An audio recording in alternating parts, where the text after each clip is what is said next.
So, Sharmeen Obaid-Chinoy, this is a name that many people have heard, not just due to the Lucasfilm drama, but also the fan backlash, all due in part to her comments based on the Rey Skywalker movie, which, by the way, involves actress Daisy Ridley, among other new actors/actresses, to play new characters. I mean, this is basically Star Wars Episode 10. This is something that I like to bring up constantly, is that this is basically Episode 10 without it being called Episode 10 and in connection to the Skywalker saga, right?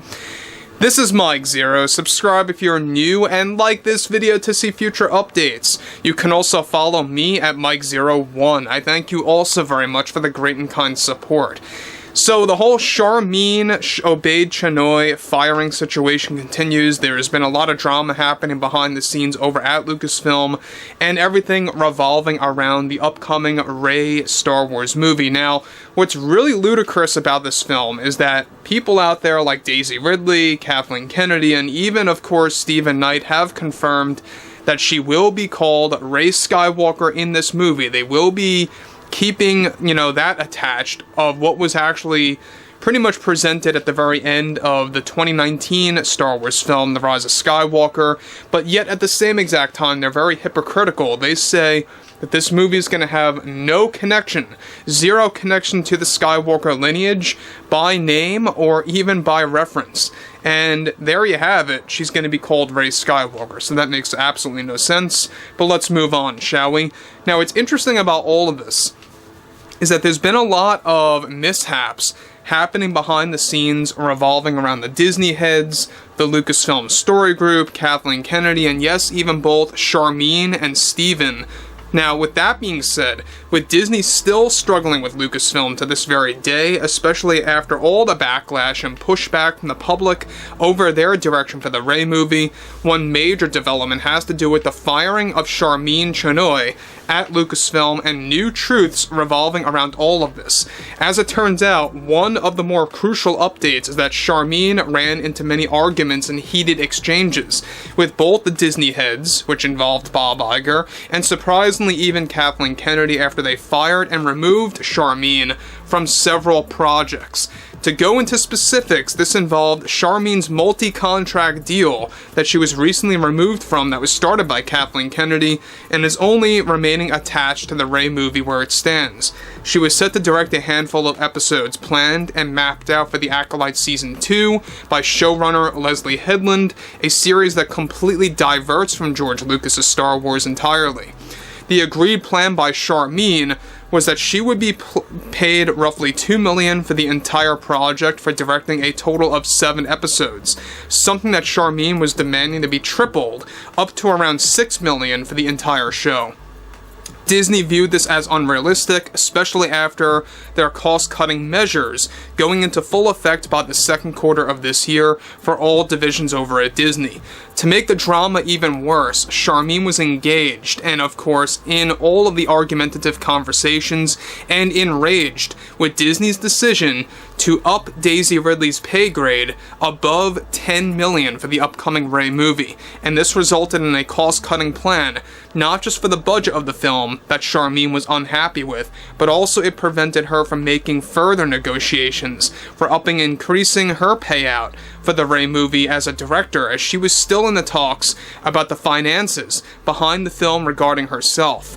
This in turn created an environment at Lucasfilm full of tension, as Sharmeen is not only furious with Kathleen Kennedy for not defending her enough, but also Kathleen agreed by the demands of Disney to fire and remove her from The Acolyte Season 2, 2 Star Wars movies, one of which was the James Mangold film, and a Rey movie spin-off series that was going to serve as a prequel or a lead-up to the Rey movie and was aimed to be Sharmeen Chinoy's very own show on Disney Plus that she was going to both write and direct.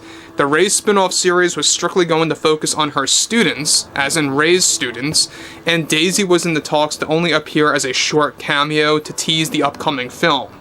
The plan right now by Lucasfilm is that they want to turn the Rey movie into an entire trilogy, and though Sharmeen's only project right now where it stands after her numerous removals and firings is the Rey movie after getting fired from the 2 films, and 2 shows, she is already getting excluded from the Rey movie sequels if they ever meet a day where they go into production.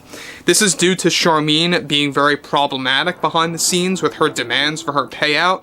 A similar thing happened with her demands for The Acolyte Season 2, which Lucasfilm wants to drop in 2026 sometime. Already, Sharmeen is warning Disney that she is willing to step down from the Rey movie, not just limited to the firing and removal of her from major Star Wars contracts and projects, but also from the intense fan backlash that she believes is not being handled correctly and well by both Disney and Lucasfilm. Both Sharmeen and Kathleen Kennedy, as of now, hold a grudge against each other for several factors, and Sharmeen ran into a whole ordeal with the Lucasfilm team and the Disney heads about how unfair it was to increase Daisy Ridley's payout at last minute that dialed down her pay increase talks that she was, of course, in conversations for months.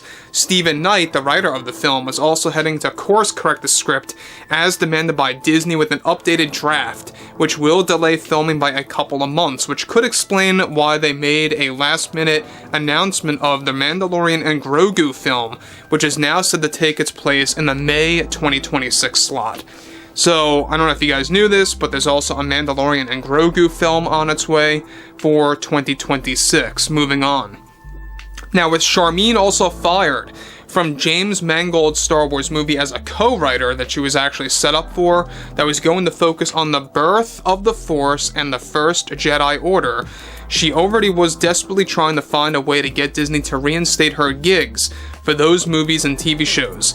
Sharmeen was set to also aid James Mangold on how to overwrite George Lucas's philosophy about the Force and the Jedi with a new take on the origins of everything Star Wars to start from scratch. And look, guys, I mean, this is the one thing that I really criticize Sharmeen for, is the fact that she is all about stripping down George Lucas's Star Wars and really just bringing things up, from scratch. And I think that's a real problem. It seems like a lot of creators that Kathleen Kennedy hires, and this is all a problem started by Kathleen Kennedy in the first place, whoever she hires, for the most part, I would say like 95% of the people that she chooses, they want to literally redo what George Lucas had established. We saw this with Rian Johnson, we saw this with Joby Harold, and we also saw this with other writers and directors that were set up to do other Star Wars projects that fell into creative differences that left Lucasfilm. And it's not stopping. I mean, this is a vicious cycle. This is something that was to be expected, and the fact that she was fired from over 4 Star Wars projects already is not a good sign. And she's already getting very, problematic with the Rey movie and potential sequels that are now in the official talks behind the scenes to make that into its own trilogy, so to speak. Even Daisy Ridley hinted at this. She teased about it. It is something that is being talked about. And that alone, I think, is ridiculous. A Rey Skywalker trilogy is not going to work, let alone a standalone film, serving as its own. So anyway, guys, drop a comment below. Fill me in below in the comments what you all have to say about this. And if you guys did enjoy the content for today, make sure to drop a thumbs up on this video to support the channel, and I will catch you guys later.